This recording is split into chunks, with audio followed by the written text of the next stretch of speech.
My name is Raman Uppal.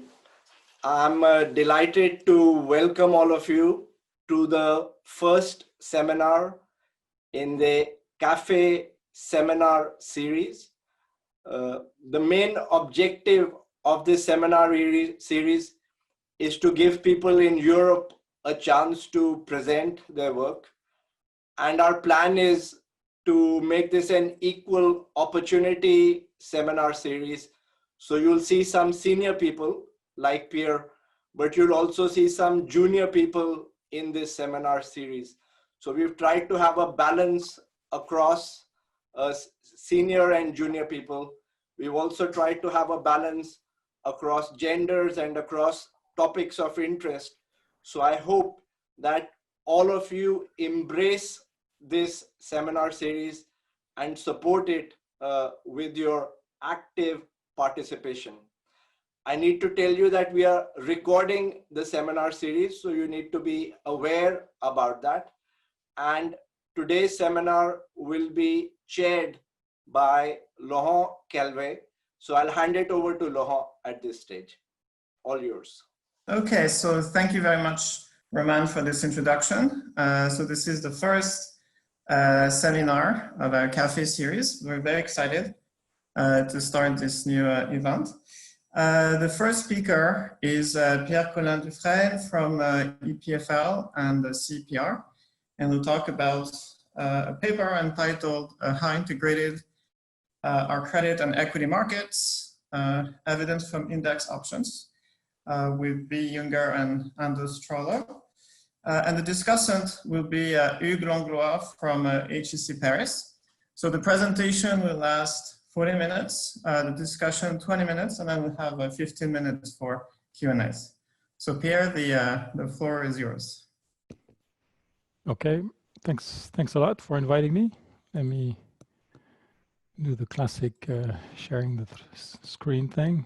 So hopefully you can all see now the screen. Perfect.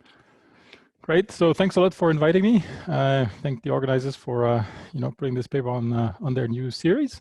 This is joint work with Benjamin Junge, who is at the hedge fund in Paris, and Anders Trolle, who is now at the Copenhagen Business School.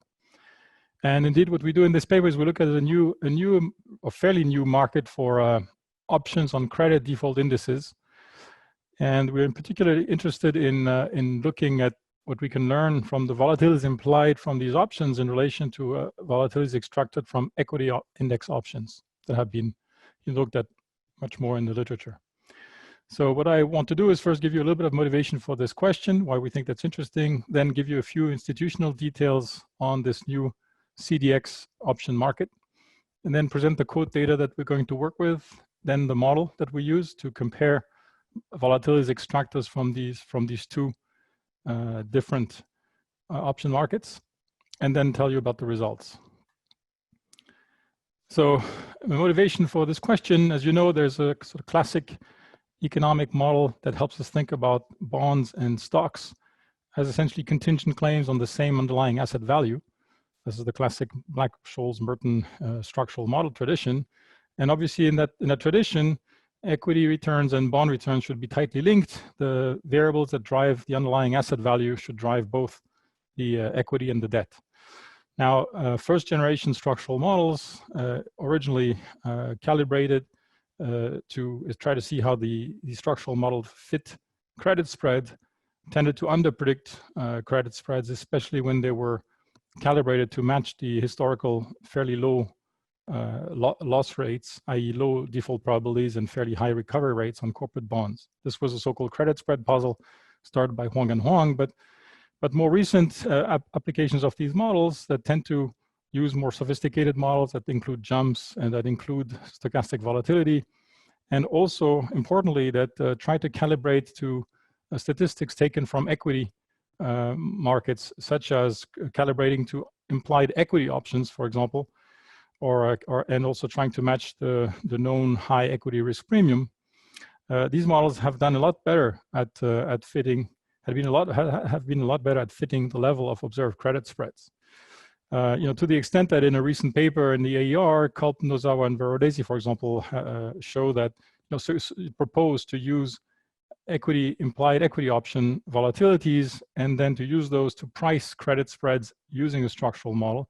And they find that they're artificially created, their pseudo credit spreads tend to fit the historical data on observed credit spreads fairly well. And so they, to the extent that they claim that there's a good deal of integration between corporate bond and option markets. Now, this idea that these credit and equity markets are well integrated is not uncontroversial. There is some evidence that seems to suggest otherwise. If you look at the evidence on trying to price the cross-section of corporate bond returns, the evidence is more mixed. So in a fairly old paper with Bob Goldstein and Spencer Martin, we had, for example, tried to look at whether factors that predict, that are predicted by these structural models, so factors that are proxies for factors driving the underlying firm asset value, whether these factors help explain changes in credit spread. And our findings, which at the time had surprised us, were that to a large extent, corporate bond credit spreads were could not be very well explained with these so-called list of structural model factors. We had very low R squared in our first stage regression, and more surprisingly, the residuals in these first stage regressions seem to be driven by common factors. Now, at the time, many people dismissed these findings, saying, the data on corporate bond is fairly poor. Maybe this could be, we were using at the time some data from Lehman, and there was an argument whether these were not directly transaction prices, so there could be some issue with the data. Now, interestingly, in fairly recent papers, for example, Hiko, Marami, and Song, using totally different data, non-overlapping data, they document exactly the same findings. And they go a bit further in trying to find, and they find some relationship between these common factors that seem to explain these credit spread changes in the intermediary balance sheet factors. So they claim there's sort of an intermediary, there's a common risk factor to the cross-section of corporate bonds that's linked to intermediary balance sheet factors. There's other papers, empirical papers, for example, the old Farmer-French model, trying to see whether the same type Farmer-French type factor models that explain equity, cross-section of equity returns, can explain the cross-section of corporate bonds. And there, these papers cited here seem to suggest that you need different, more bond-specific risk factors to explain the cross-section of bond returns, which seems to suggest that perhaps corporate bond return and equity returns are less integrated than one might have thought. Now, this is also not uncontroversial. Here's a couple of papers that tend to find that they are fairly well integrated. So the point of this paper is to look at this same question using now this data on implied credit volatilities and to compare it with equity implied volatilities, to look at how volatilities are priced by market participants in these two markets. And this, as I'm going to try to show you, this new market on credit index option, so credit spread index option volatilities is quite active, has become a lot more active post great financial crisis. So what we do is the reason we think it's interesting also to look at this via a model is that, interestingly, the market participants in these two markets use completely different models to quote the volatilities in these markets. So, for example, the credit spread implied volatilities, they're essentially credit spread volatilities, which are implied from market prices on these market option prices using a black model, which assumes that it's the spread volatility that follows some log normal process. And there is some models, some standard no arbitrage models that can rationalize this pricing relationship, but they are based on so-called reduced form models that assume essentially some dynamics for the default jump intensity. Instead, of course, as you all know, the stock option implied volatilities are quoted using a Black-Scholes model that is assuming that the underlying stock price follows a log normal model. Both of these models are internally inconsistent, and therefore it's not easy to readily compare the implied volatilities quoted in one market to those of the other market, since their volatilities corresponding to a different quantity. And so what we try to do here is propose a structural model that's consistent, in which we can price both stock options in an internally consistent manner, and where the implied volatility we will extract from both option prices are going to be underlying asset value implied volatilities. So we can really readily compare the asset implied volatilities we extract from one the credit options to the asset implied volatilities we extract from the other, the equity options. So in a nutshell, the model is a fairly standard structural model. The difficulty comes in from the fact that we're going to model these indices. So we're going to have, every index is going to have a large number of underlying firms. For each firm, we're going to have an underlying asset value process. That's going to be a jump diffusion model. We're going to have firms issue long and short-term debt. We're going to have two debt maturities. The reason we do this is it's important for us to be able to fit the term structure of credit index credit spreads. So we're going to have two maturities. Now, the equity and the debt, as in a Merton model with two maturities, is going to be essentially akin to valuing a call for the equity and a put for the credit protection. It's actually going to be a compound option due to the maturity structure, but it's very much like in a standard Merton model. So the equity is going to be a call on the underlying asset value. The debt is going to be a put. The equity and CDS options will be compound option as a result. Now, when we then move to valuing the indices, we're going to have to think of a sum or a pool, a portfolio of these underlying equities and a portfolio of these underlying bonds.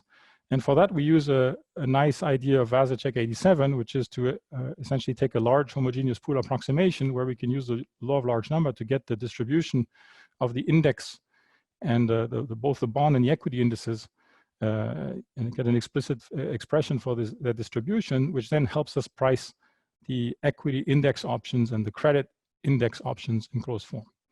And when you have these model formulas, then we can calibrate them and extract from the time series of both the equity index options and the CDX index options.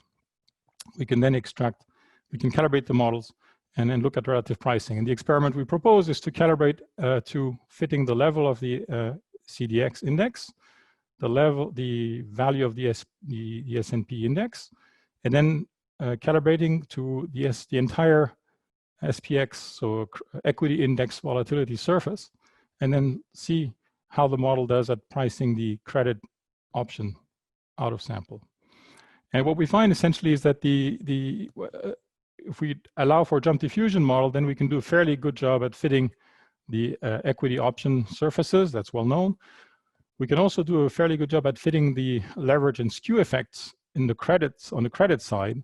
But we find that especially at the beginning of the sample, we have a significant underprediction. The model significantly underpredicts the level of the credit volatilities.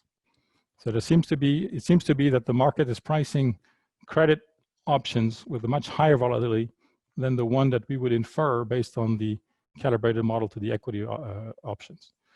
And so, we have some discussion as to what might lead to this result. Obviously, the first question is, the models could be misspecified. So we try to discuss, and I'm trying to take you through various ways in which the model could be misspecified. It could be that the options span different economic states. It could be that the index constituents are not exactly the same. So all of these elements, I'm going to take you through our views on this. And lastly, it could be that actually these two options actually don't span the exact. They're maybe not completely redundant.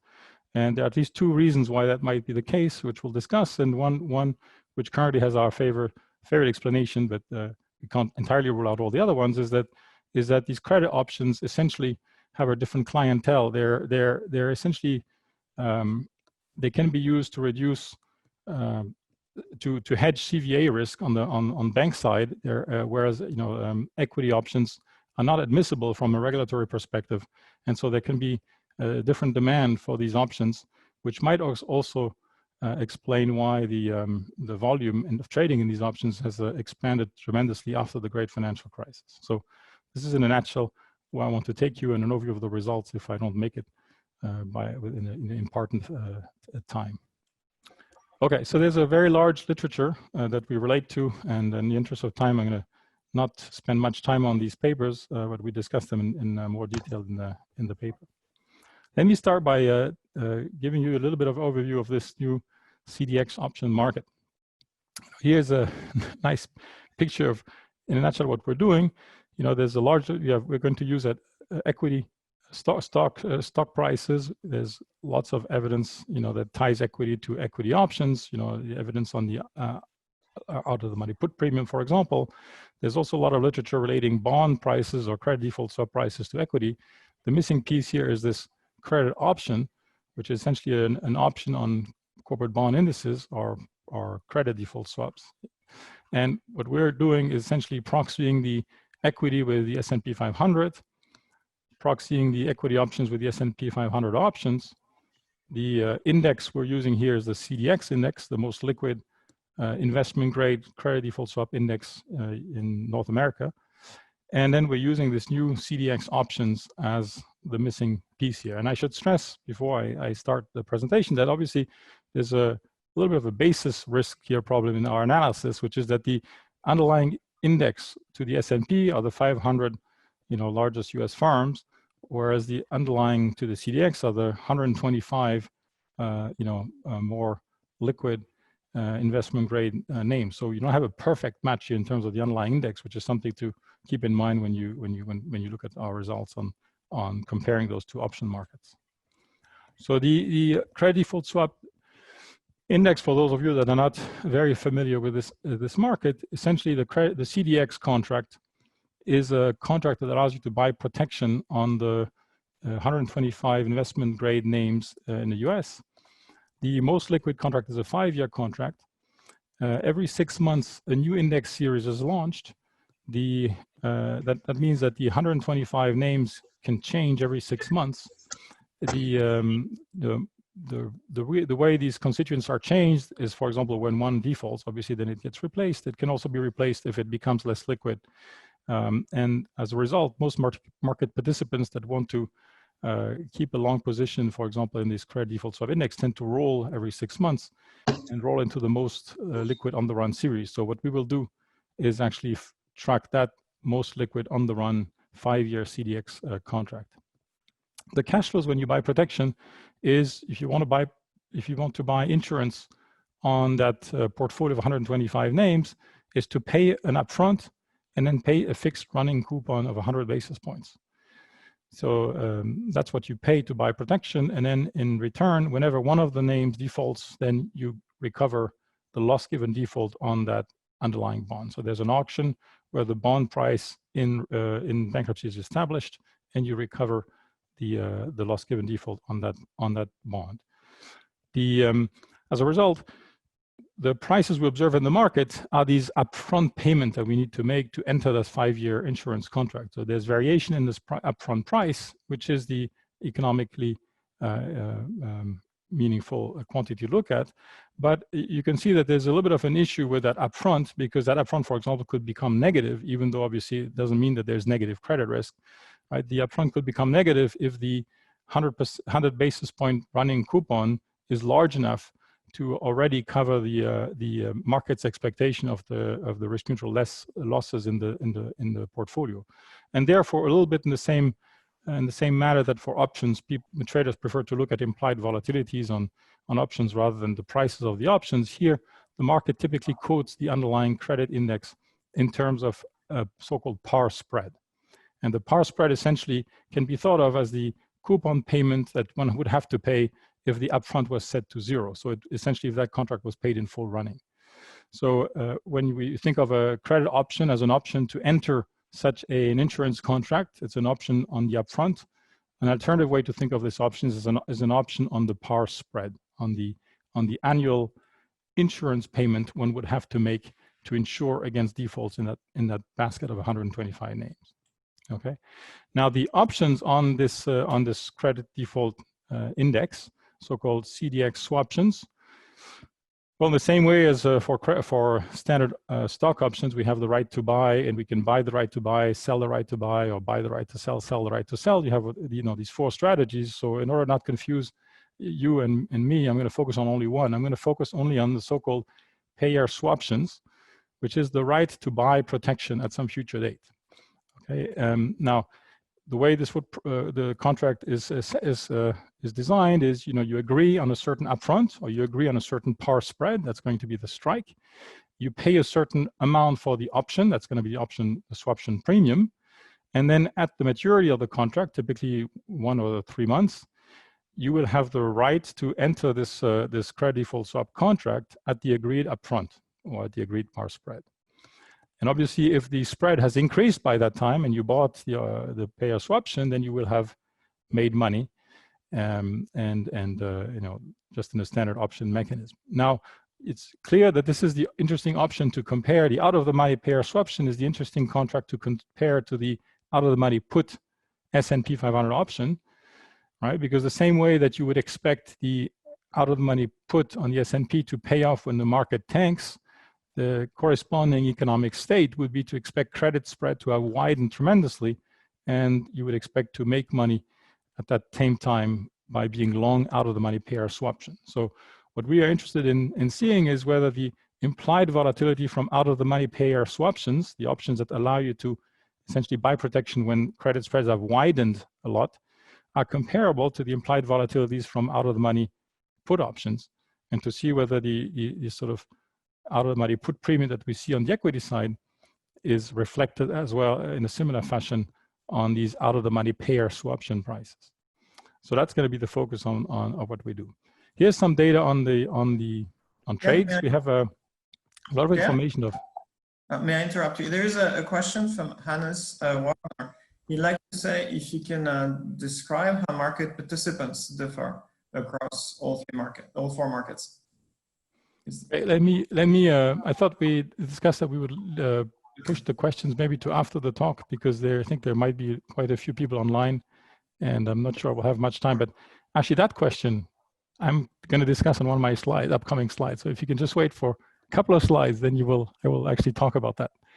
So I think if you agree, we can do that. We have and then because I think we have some time for questions afterwards, and I have 52 slides for 40 minutes. So don't worry, I'm not going to take you through all the slides.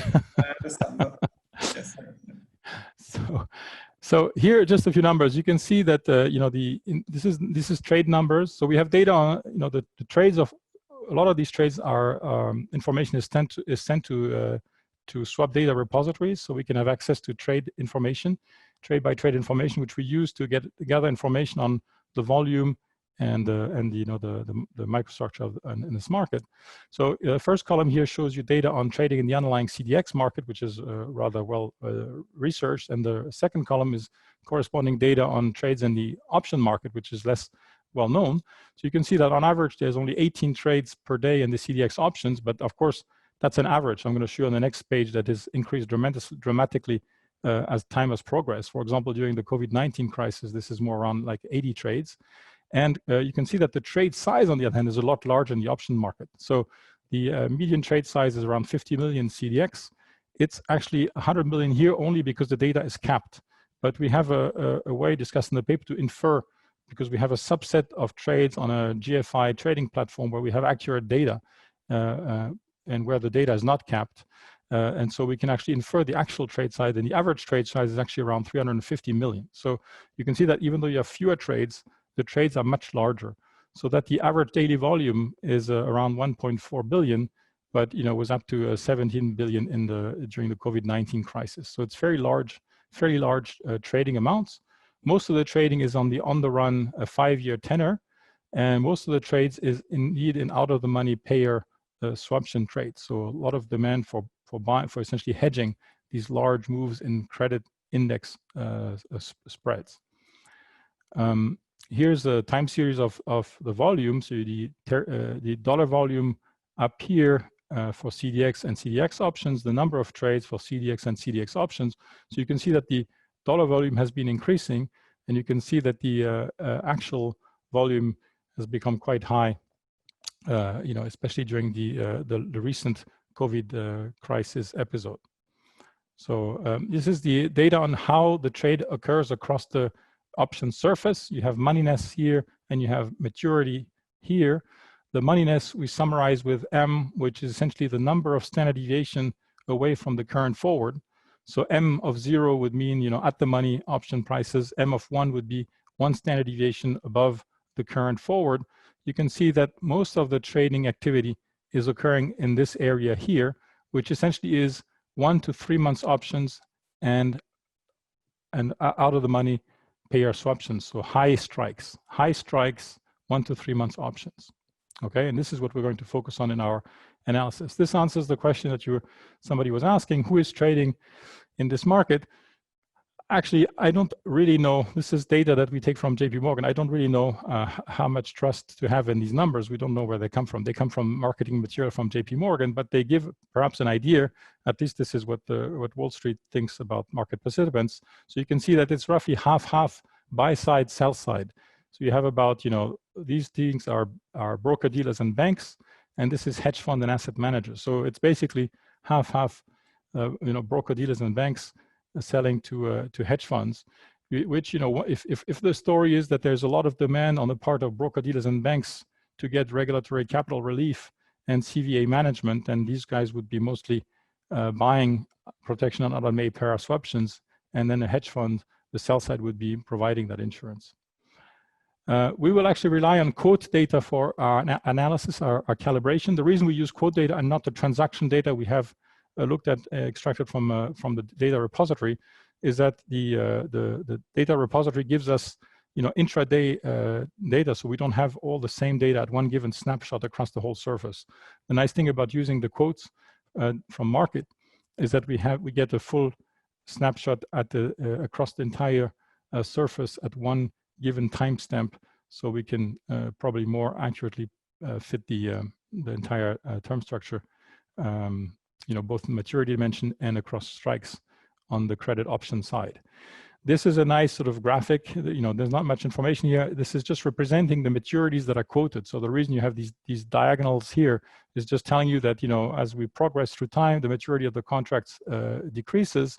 But the only thing to see is that the colors sort of tell you where the most quoting activity is happening.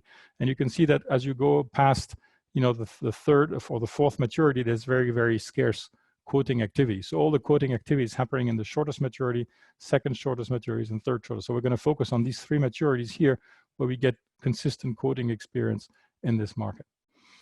I already discussed the moneyness. So in the end, we have reliable data for 13 different moneyness interval across three maturities. So we have 39 option prices to calibrate our model to. And to give you some statistics, we're going to every day for the three separate maturities run a cross-sectional regression of implied volatilities on moneyness, and the beta 0 therefore is going to be our estimate of the implied volatility for moneyness of 0. So the beta 0 is going to be our estimate for the at the money implied vol, and beta 1 is going to be our proxy for the skew in these options.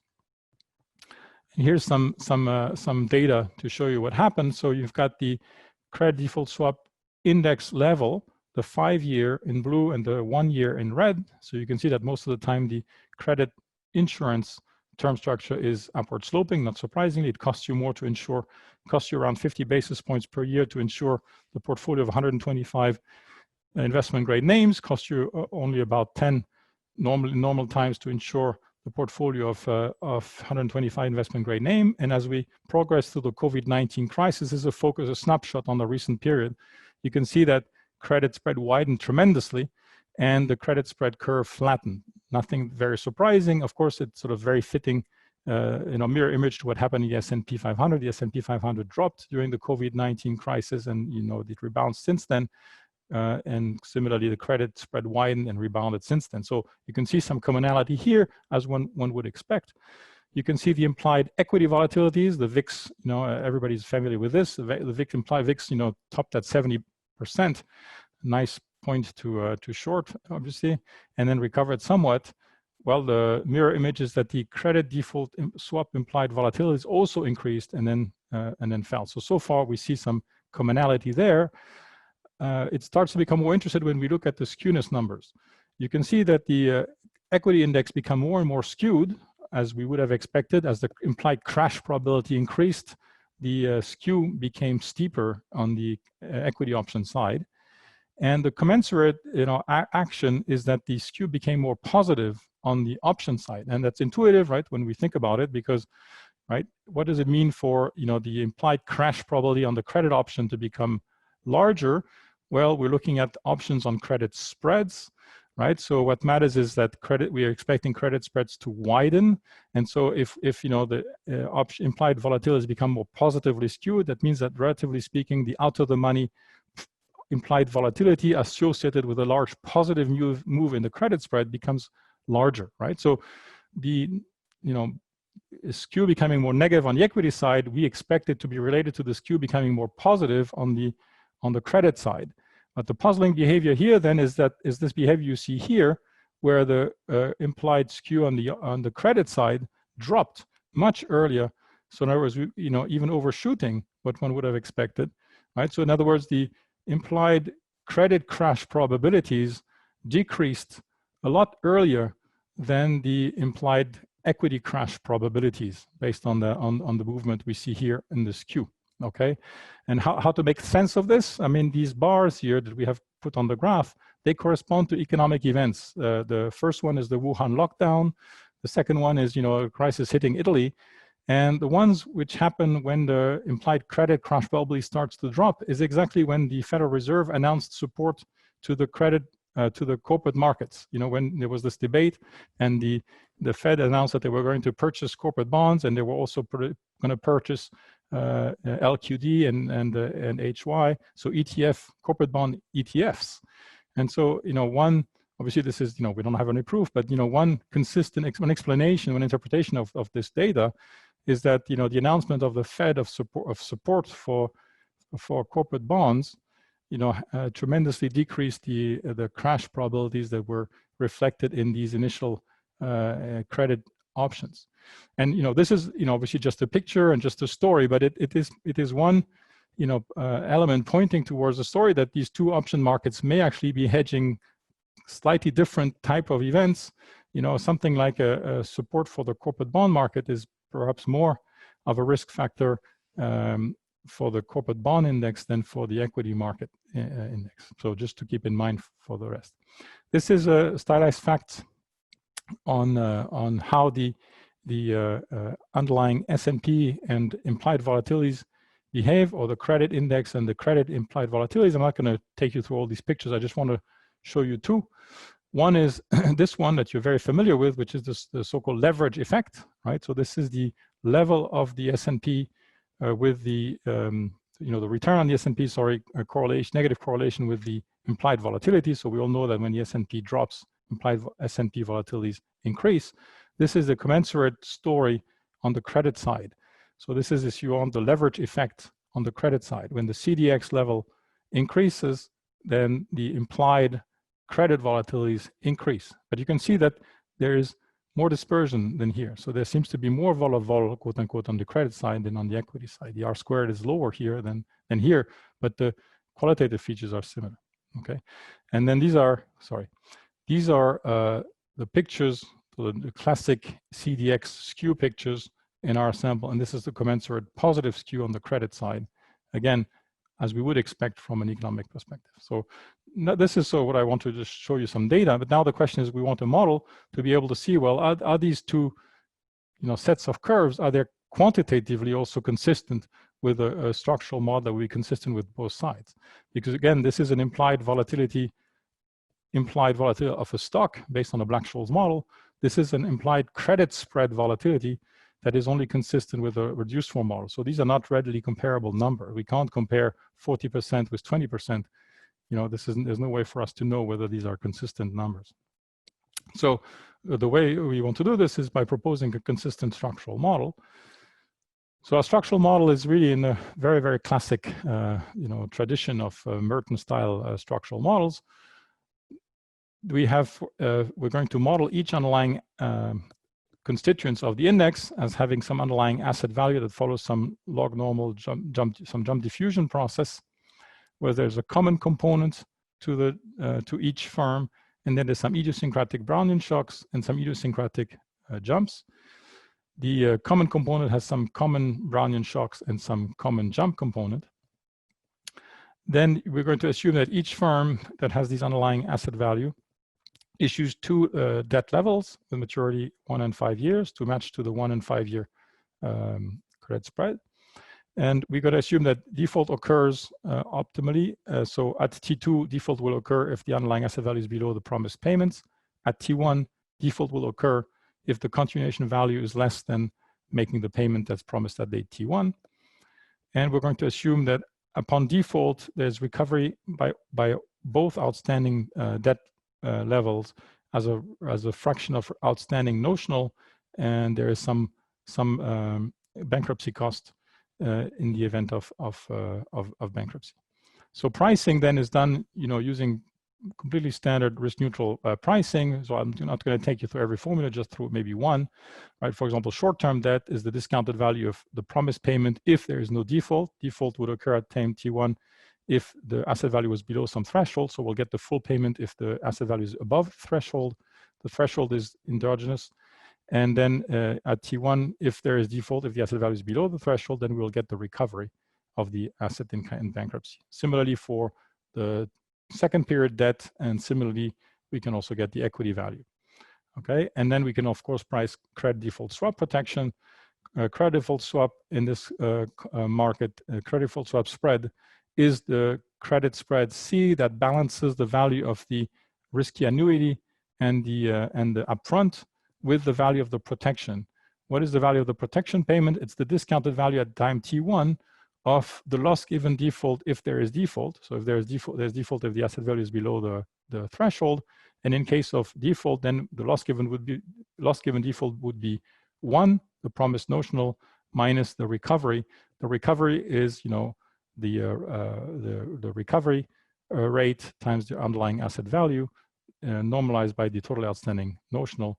Similarly, we will also get the protection payment at the second period, and at the second period, if there was default at the second period, which would occur if no default had occurred at the first period and default had occurred at the second, and we would get the loss given default at that point. So it's all, very standard. I'm going quickly here because this is standard risk-neutral discounted pricing. The only nice thing is that we can get closed form solution for all these expectations. Where things become a bit less classical is when we start to think of the index, because now this was for every individual firm, but now we're valuing baskets on these firms. So the index, for example, the credit default swap index is a portfolio of equally weighted portfolio of 125 names. So we're buying essentially 125 upfronts. Now here we use the trick of Vasicek of saying, well, instead of stopping at 125, we're just going to take the limit when n goes to infinity. And when n goes to infinity, because the commonality in all these firms is through the common factor A, when we condition on A, we can use the law of large number to essentially compute that sum. And that sum essentially becomes this expression that only depends on conditional expectations. All these conditional expectations, given the distributional assumption we have made, can be computed in closed form. So I'll refer you to the paper. Similarly for the stock index. And then once we have the credit index and the stock index distribution in closed form, we can value options on the index. Again, now we just have to do an expectation, of the max of index price minus the strike. Obviously, now we take the complex conditional expectation, plug it in here, and we get another set of conditional expectations. But again, standard contingent claim approach, we can get everything in closed form. So we have closed form for everything, for the index values, credit and stock, for the options on the stock index, option on credit, and we can now go and calibrate the model. So we do that because we assume homogeneity on the basket. We have essentially 13 parameters. I'm not going to, because in the interest of time, I think I only have 6 minutes left. So I'm going to not take you in great detail through that. But what we do essentially is we make sure that whenever we calibrate those 13 numbers, we match perfectly the level of the credit default swap and the slope. So both the 1 and 5 year CDX. We match the level of the S&P. We match the dividend yield. We match the long and short-term leverage of the average leverage of the constituents in the CDX and the S&P. And then we have only 4 degrees of freedom that are remaining that we pick to minimize the sum of squared errors of the 39 implied credit and implied equity volatilities that we observe. So then we fit as well as we can the S&P 500 vols, and then we look at pricing of CDX out of sample. First, just a sanity check. First, if we priced in sample, the S&P without worrying about the credit options, and we could do a great job at fitting the S&P. If we priced in sample the credit default option without worrying about the S&P, we could do a great job with the model at fitting the CDX. So at least the model with jump diffusion has the ability to price both sets of options really well if we don't look at the cross-market restrictions. That's not obvious because, for example, the blue line here would be if you ignore jumps. So without jumps, we can't get remotely close to fitting the skew on the S&P. That's well known. What's perhaps less well known is that without jumps, the pure diffusion model actually even generates the wrong slopes on the credit option. So you can actually show that the credit options, the credit spread options in the Black-Scholes model, they're actually negatively skewed as opposed to positively skewed. So it tells you that you cannot match the shape of the credit default swap options implied vols, the positive skew, without having jumps. Now, when we look at we impose the cross-market restrictions. Now we fit the model only to the S&P options, and we look at the credit default swap option out of sample. This is on one typical day. You can see that we can get the shape roughly well. The shape looks well fitted, but you can see a big distance between the levels of the credit, the market, the data, and the model implied volatilities. And that's just one day we picked randomly, but here's what we see in the time series. So we fit perfectly the level of the CDX, 1 and 5 year. We fit perfectly the S&P. We recalibrate the model every week here. We fit perfectly or almost perfectly the at-the-money implied vols on the equity side. We fit perfectly or almost perfectly or very well the skew on the equity side. We do a fairly good job at fitting the skew on the credit side, except during the COVID-19 crisis, where they, as we already discussed, they seem to move in opposite directions.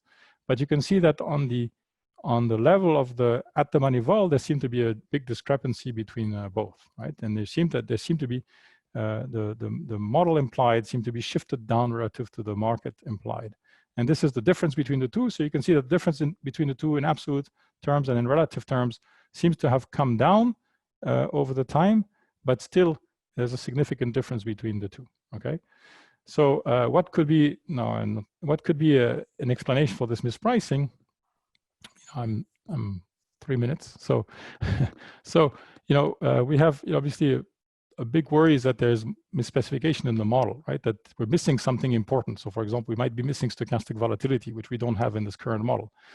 However, as we discussed in the paper, it has to be something quite special. So just adding stochastic volatility will not help is our belief, and for the following reason. You have to remember that we are valuing, right? Adding stochastic volatility to the underlying asset value process is going to make potentially, if you calibrate the asset value, the stochastic volatility process, the equity, the call option on the asset value more expensive. But by put call parity, it's also going to make the put option on the asset value more expensive. So what you need to find a stochastic volatility, asset volatility process that could make the call option, that could leave the call option as is, if you want, and make the put option more expensive relative to the call option without moving the call option. That's the hard part. So something that could work, for example, is stochastic bankruptcy cost. Why? Because bankruptcy costs obviously enter the payoff of the bond, but do not enter the payoff of the equity. And so if you have volatility affecting the bankruptcy cost, that may be one. So you need to think of something like this. Now, 3 minutes. 3 minutes. 2 minutes. 2 minutes. Okay. So now we have sort of 4 other plausible explanations. One is that these options might span actually different states. So we have this was, for example, the case when people looked at tranches versus S&P options. But in the paper, we show that actually they span very similar states. We can do that because through our model, we can look at, what does the strike correspond to in terms of the asset value, and we show that they correspond to similar strikes. It could be that the underlying asset constituents are very different. Remember, the S&P has 500 underlying constituents. The CDX has 125. We compare the two indices with respect to their leverage distribution and rating distribution, and actually in terms of the mean and the median, they look very similar. So so it's still something worth investigating, and we're doing more work on this. Now I'll just finish on sort of one potential explanation which we find plausible, which is that since the the financial crisis, there's a large demand for CVA hedging instruments. So the banks are trying to find ways to hedge their CVA as imposed by, the new Basel agreements, and they're also trying to find ways to reduce their capital requirement. And in words that we were told by some regulators, regulators would never accept an equity option to hedge a bond portfolio because equity options are just hedging equities. On the other hand, they're willing to take a credit swap index option. That's a valid tool to hedge corporate bond portfolios because they are written on credit spreads. And similarly for CVA,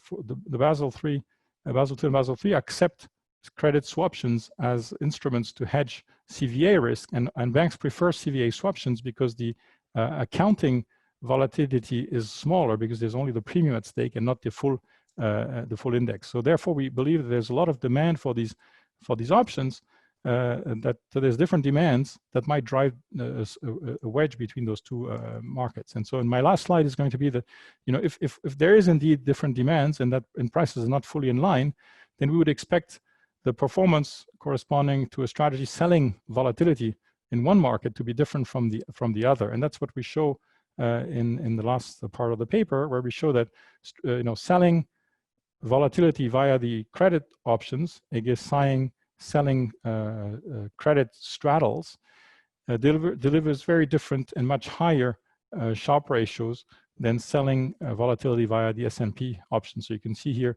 this is the Sharpe ratio from selling credit protection. This is the Sharpe ratio from selling S&P 500 straddles. You can see that these are much larger than these, so which sort of suggests that the premia associated with selling volatility are not similar. Okay, so I'll stop here. Hopefully, I've given you some idea about this new market for credit volatility and about the relative pricing across these two markets.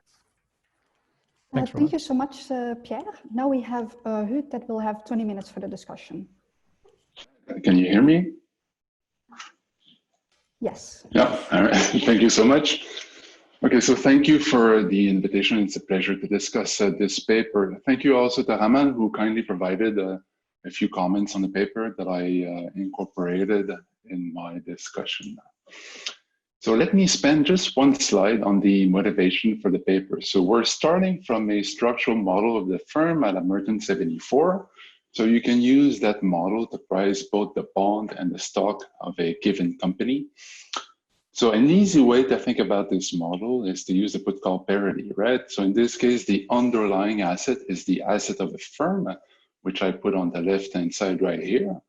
And then on the right-hand side, you have the present value of the strike price, so the risk-free bond right here, minus the put option, which is a portfolio, which is the risky bond of the company in this framework. So the credit spread of that risky bond depends on the value of the put option in this framework. And then you also have the call option on the firm assets, which is the stock value of the company.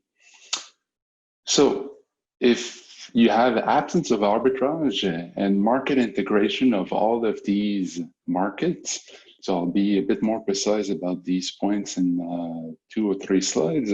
Well, you can use the structural model to price bonds, stocks, but also derivatives on those assets.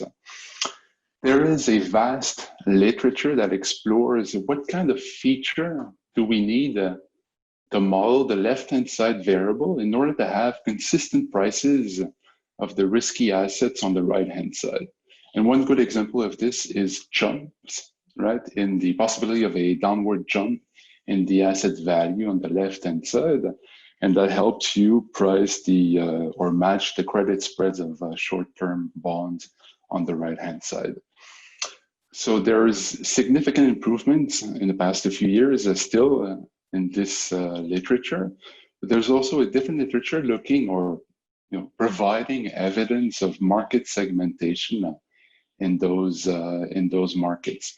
So here, what I mean by market segmentation is the fact that bonds and stocks seem to be driven by different factors. And I'll come back to this point again in 2 slides. So this is where this paper comes in. So what do they do exactly? So this is a crowded slide, so let me go step by step. So what do? They calibrate a rich structural model of the firm to study the pricing of options on a bond index and a stock index. And they use a novel data set on options on the CDX index to provide new insights, essentially. So they focus on options on indexes simply because they have data on options on the CDX index, right? So instead of focusing on the options on the firm asset of a given company, they focus on options, right? And on indexes of bonds and stocks, given the data that they use, right, to provide new insights. What they show, well, first of all, they have some very interesting summary stats or stylized facts about CDX options, especially relative to XPX options. So first of all, the level of implied volatilities in the two markets are positively correlated. And also the implied volatility skew, so the slope of the function that gives the implied volatility as a function of moneyness are negatively correlated.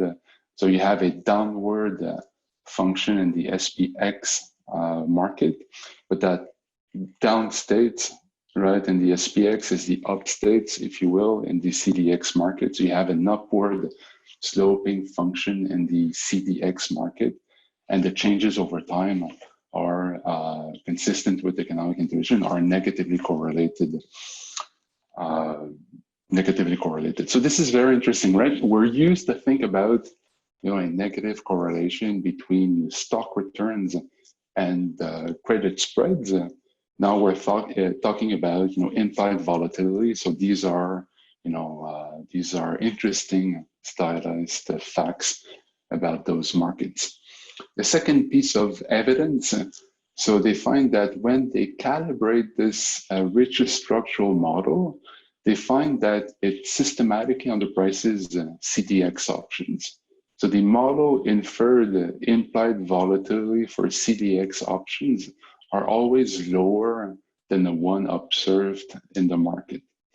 They have different explanations or potential explanations rather for this finding, and they argue that the most likely one is a form of market friction or market segmentation that drives a wedge between the pricing of bonds and stock derivatives.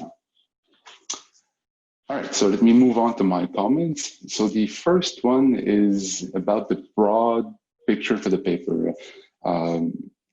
It is about the interpretation of the economic implication of the results. I think it would help a lot, the paper, to clearly define what you have in mind by market integration.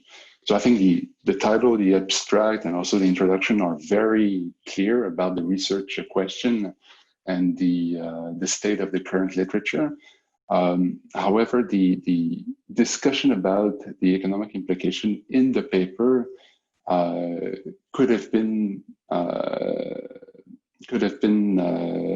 extended, if you will, especially if you want to broaden the audience for the paper, for example.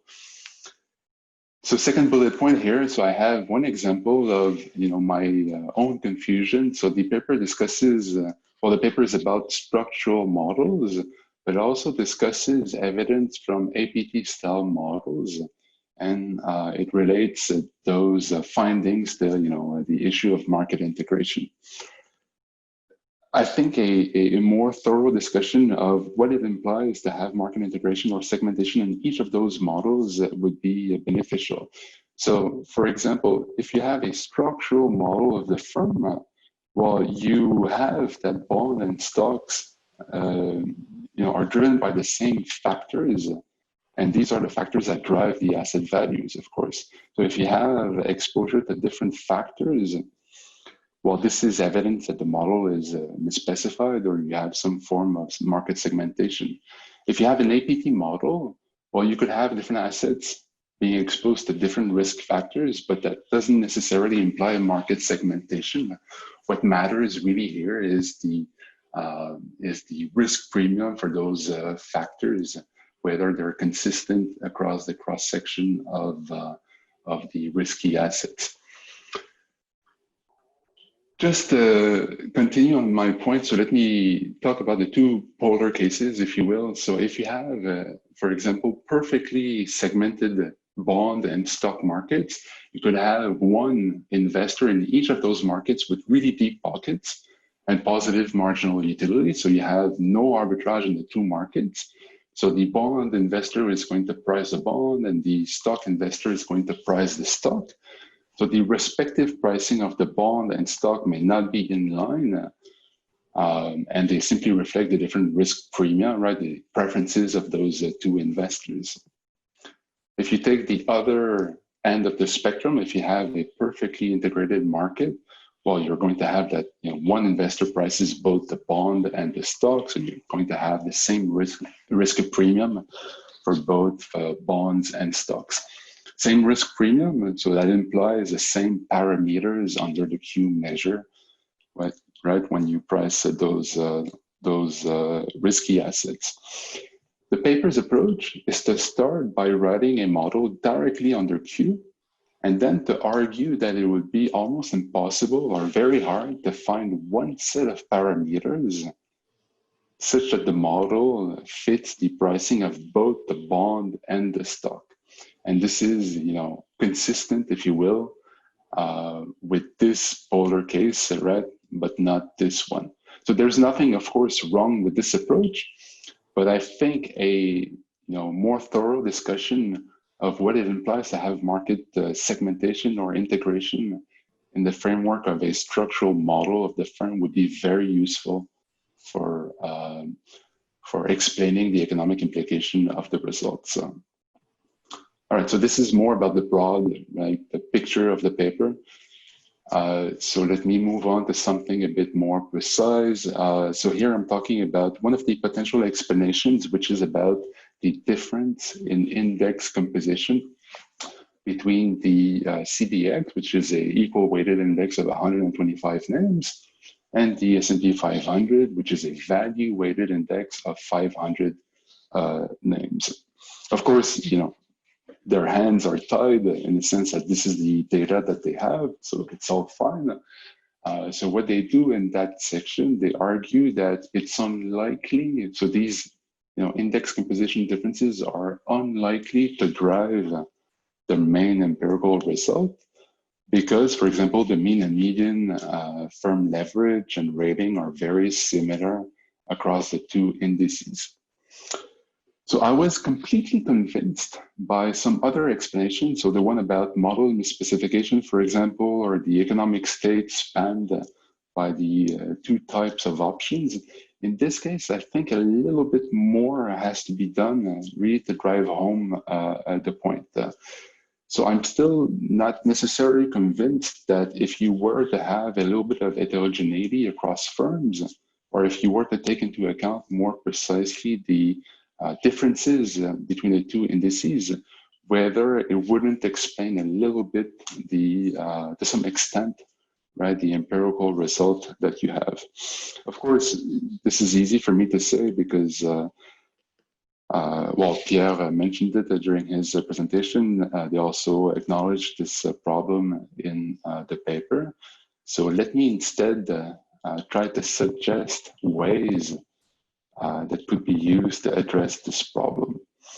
So one of the possible approaches would be to simulate the model under Q, not trying to calibrate it, market prices, but just pick some realistic parameter values and then try to simulate the model and price all the options by Monte Carlo. So forgetting the large portfolio approximation, and then try to see what difference it makes if you were to add the different differences, right, that you have because you're dealing with the CDX and the XPX index. So if you impose the fact that you have in one case an equal weighted, in the other case, a value weighted index. What if you have stocks that are in the stock index, but the firm is not in the CDS index, and vice versa?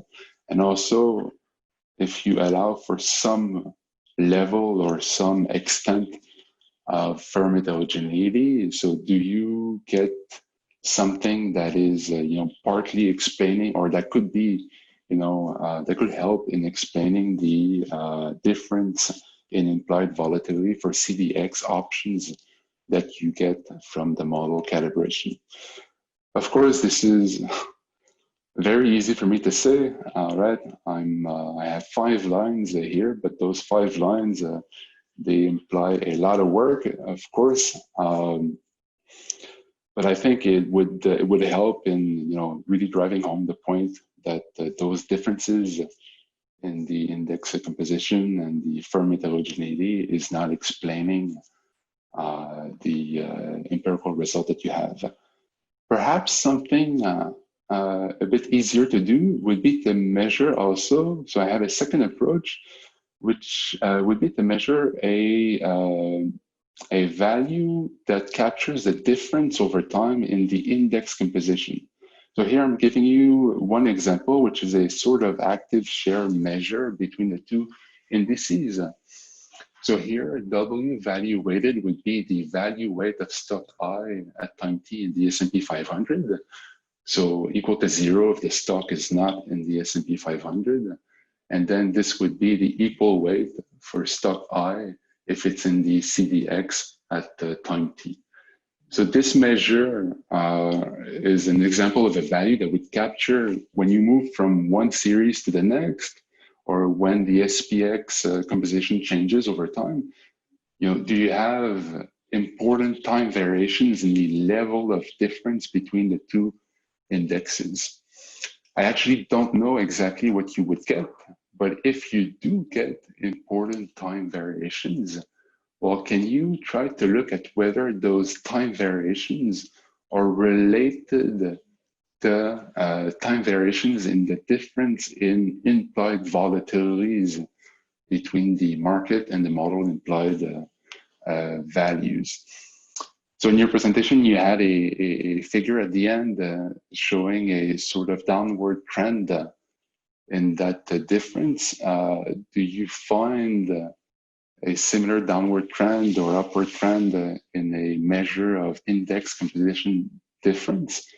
If there's no relation at all, then this is another supporting argument for the fact that those index composition differences are not driving the results, right? So this is all, of course, again, a lot of work, but I think really, giving a more compelling argument that this is not what is driving the results would help you sell the market segmentation story more forcefully, let's say. Hugues, you have 3 minutes left. Right. Thanks. On the explanation about the market segmentation, so the structural demand for CDX options. So one potential explanation is the fact that you might have excess demand by banks, for example, or insurance companies for CDX options, which is unmet, right, by adequate supply. If I were to try to take advantage of that, market friction, you could imagine, for example, a hedge fund trying to sell volatility in the CDX market and hedge itself by buying SPX volatility. Well, this is actually a minor point. I would have liked to see in table 7 the performance stats of that long short strategy, and also possibly a figure with the cumulative profits. So in table 7 right now, you have the performance stats of the strategy that sells volatility in the CDX market and the one that sells volatility in the stock market. It would be nice to see the result from doing the long short strategy, which is what you would do, right, if you wanted to take advantage of that market friction, if you will. Another reason why I would like to see this in that table is that by looking at each of the two strategies, I don't have a sense of the correlation between them. So by looking at the long-short strategy, I would have a sense of, is this a near arbitrage opportunity, or do I have like a substantial return volatility, which would be indicative of those bond-specific risk factors that you mentioned, right, in your introduction. I have 2 minutes on my clock, but 1 minute according to yours, I think. So really quickly about this. So really interesting summary stats. One thing that I am really curious about is whether you could compute a measure of variance risk premium in each of the two markets. So what does the model imply? So this would be hard because you're not talking about the SDF in the paper, but I'm actually too curious not to mention it. So how does the VRP in each of the two markets behave in the data? So these are minor comments for the author. So let me conclude. So this is a very rich model that captures many features of the data. What's really interesting is that you have closed form solutions for all of these risky asset prices, all these derivatives. So just to give you a sense of how impressive this is. So I saw this paper being presented in June, and their sample period ends at the end of April. So they were able to do all of this calibration, all the work required to produce the results in about a month. So it gives you a sense of the benefit of their model. So very interesting and impressive set of results.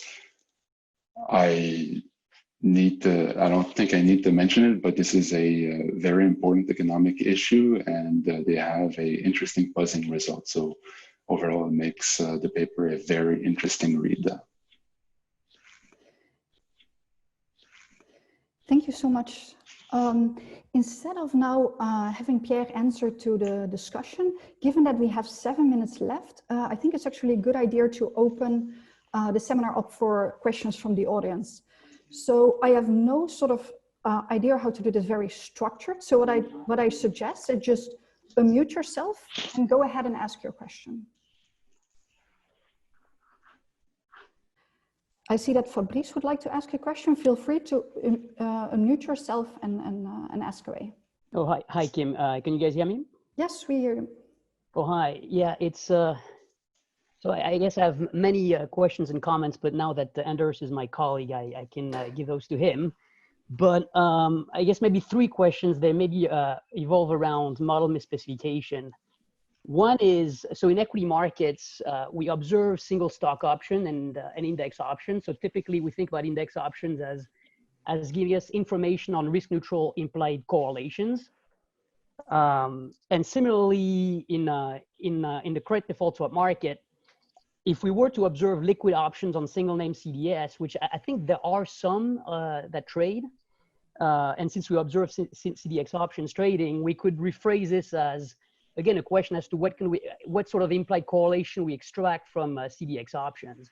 And so I guess one different way to rephrase what Pierre is doing is there like is there big differences between implied correlations from the CDX options market versus implied correlations from the SPX options market? So that would be one kind of big theme to look into. The second thing is, so you're phrasing this debate as, are there segmented markets between credit and equity markets? But think about just credit markets. You have a model where you can price CDX options and CDX tranches.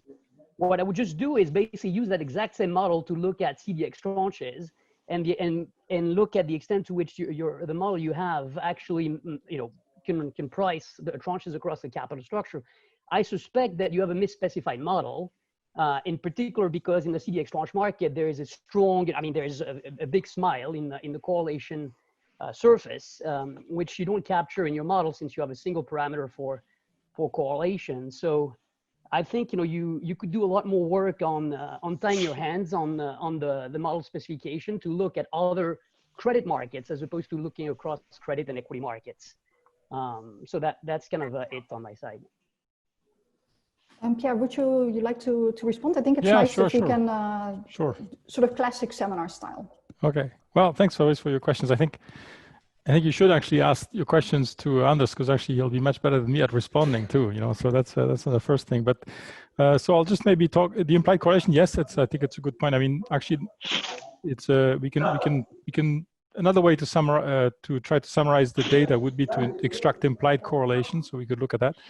It would be hard to look at the question you asked just focusing on the credit side, because actually single name CDS, the liquidity has dropped dramatically since the crisis, and single name CDS options, I think, probably are not even existent.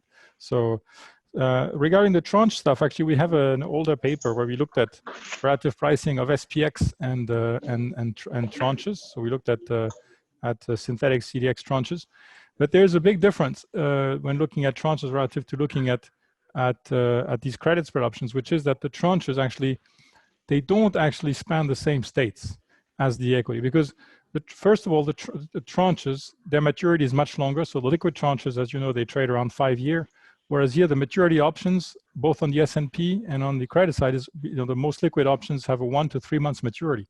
So you're comparing a 1 to 3 months option to a 5-year contract, which is already very different. So, you know, the way we had done it, we had gotten OTC data on long-dated equity options, right, which is already, the data is already not super liquid. And then the second problem is that the tranche data, you know, when we talk about an out-of-the-money S&P 500 options, the strike, you know, is maybe, you know, 80% out of the money, 80% of the current forward. But when you talk about pricing a super senior tranche, the corresponding drop in the strike that you would need to have an in-the-money super senior tranche, it's more like, you know, double that or triple that. So that means that when you're thinking about a model that's consistently pricing to them, for example, if you calibrated it only to the S&P options, if you had data on 5-year S&P options, you would actually still need to extrapolate your model into the tails to be even to get close to trying to fit the super senior tranches. Which means, you know, an extrapolation, as we know, you know, is a very delicate business. So we can't really have a strong answer about relative pricing. The nice thing about these two contracts is that really they span very similar states. They're both 1 to 3 months maturity, and when we look at transforming the strikes corresponding to the credit spread strikes and the strikes on the stock, we transform it into the corresponding asset value strike. They're basically on top of each other. So really from the perspective of which states we span, they look much closer. So I think it's easier to try to ask that question of integration when looking at these two products.